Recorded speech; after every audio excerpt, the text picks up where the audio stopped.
Hi again, everybody. Today I want to talk about how your thoughts, your emotions, the way you feel, creates the reality around you by reflecting it back to you, and how you approach things and who you are, who you think you are as yourself. So you most 90% of what's happening to you right now is a reflection of who you think you are. You may not like it. You say, I don't like that. How can I be that if I don't like it? It's because that's where your thought is on some level. For instance, let's say you live in an apartment and you want to move.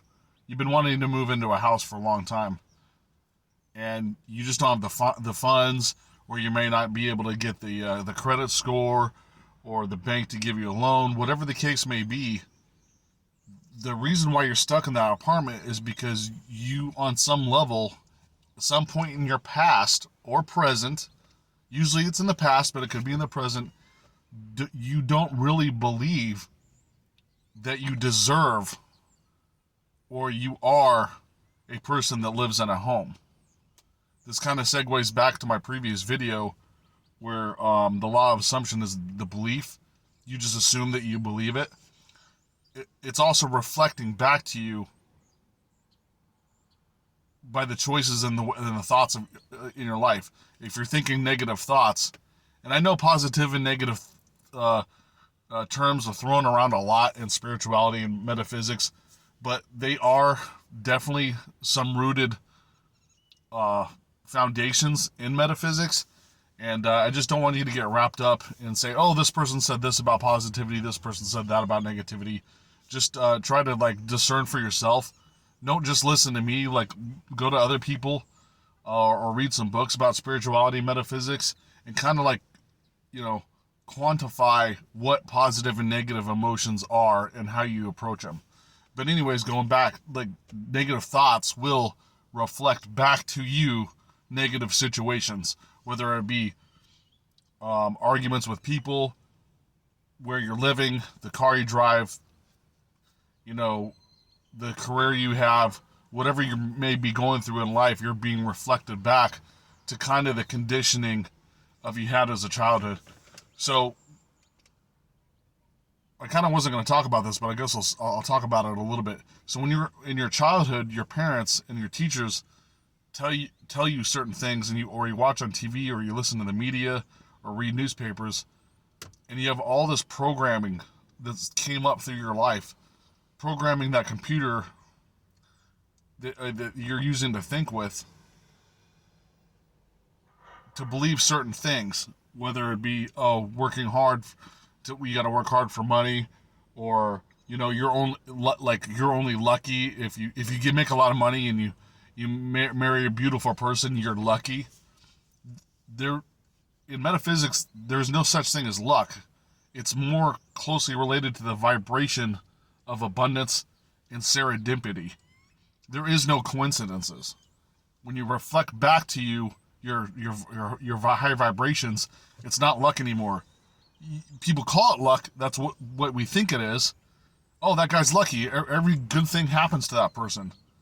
Everywhere he goes, people say hi. Everywhere he goes, they're buying him drinks, or they're buying him dinner. That man is lucky, or that woman is lucky.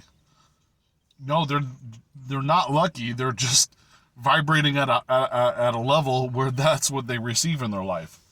Um, then you say, okay, what about car accidents and stuff like that? That's also related to the universe reflecting back.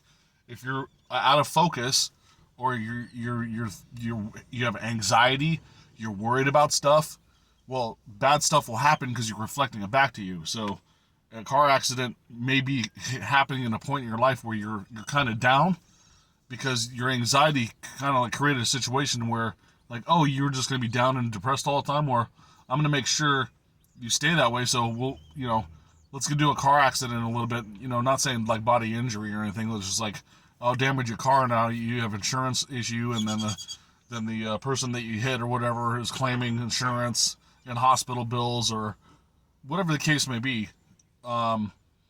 This is all part of it. And that's why it's really important to maintain your thoughts. And that's when I say it requires practice. A lot of people, a lot of metaphysicians or spiritual people say, "Oh, you don't have to work hard at it or practice." I said, I think you have to practice at it, because in my experience over the course of 20 years of doing this and backpedaling and falling off the ladder so much because I did not practice. And it doesn't take, you don't have to like jump head first and dive in the deep end and then swim and then you land up drowning. You can start by getting your feet in the pool, right? It's hot outside. You get your feet in the pool. Now you're cooling off a little bit, and then maybe you want to take a couple more steps down. Now the water's up at your waistline. You can take your time with it, but don't walk back out of the pool. If you're hot, don't start going backwards like, oh, I don't think I can do this, or this isn't my thing, and you start backing out of the pool again. I don't know if that's a good analogy or not, but that's what I thought of just now. So anyways, and you guys are probably wondering, I don't know if you've been wondering, you keep seeing this like lawnmower symbol on this hat. So I used to repair lawn equipment, and a friend of mine works at this company that does landscaping, and every time I keep running into him, like serendipitous. I was saying serendipity because I've ran into him like 2 or 3 times, and just him. And the company's large, but I keep running into him at places I go, and he keeps giving me like a box of hats, and I liked their hats because of the shape. So he's like, hey, do you have one of the GPM landscaping hats? He's like, yeah, I got 5 new ones in the back of the truck. Do you want them? I said, yeah, you sure you can give me 5? He's like, yeah, here's 5. Next time I saw him, oh, Brandon, you want a couple more hats? Boom. Gave me a couple more hats. And I just happened to run into him like maybe once every 6 months, which I thought was kind of odd because I didn't fix lawn equipment for very long. So, but anyways, that was just an example. They call them, what do they call that? A testament. What do they say? I forgot what they say. It's a religious term where you experience something and you share it. That's what I mean to say. Also, I would like to touch on, I'm not going to get big into it, so not to confuse you, but so we got reflecting back on what you receive, what you think, right? There's also something called the mirror principle, and it's related to it. Now, you need to separate these two because they are different, even though they sound the same, and I don't want to confuse you. That's why I'm going to be very specific. There's also a way to envision yourself to get a reflection back to you, and it's very, very literal. It's a kind of a secret, not so much a secret, people use to actually reflect them back to themselves using an envisioning technique. And what you do is you stare, and it sounds esoteric, it's funny. You stare into the mirror and you imagine yourself in who you would like to become. Let's say you studied business in college. So you're envisioning you're a CEO of a major company. So you're envisioning yourself in the mirror wearing like an Armani suit that costs like, I don't know, $3,000 or more, however much they cost, holding a briefcase or paperwork showing that you're the CEO of the company. You're literally looking at yourself in the mirror using the reflection technique in literally a mirror, envisioning yourself to what it is you want to become. Or maybe you want to be a dancer, so you're sitting there, maybe you're doing movements in the mirror, envisioning yourself wearing that outfit that you're going to be dancing with on stage as a professional dancer. And you keep doing this every day, and it's impressing the subconscious mind, and it's going to start reflecting back into your life. It's an envisioning technique, kind of like an envisioning board, but the mirror is powerful. For some reason, the mirror is extremely powerful.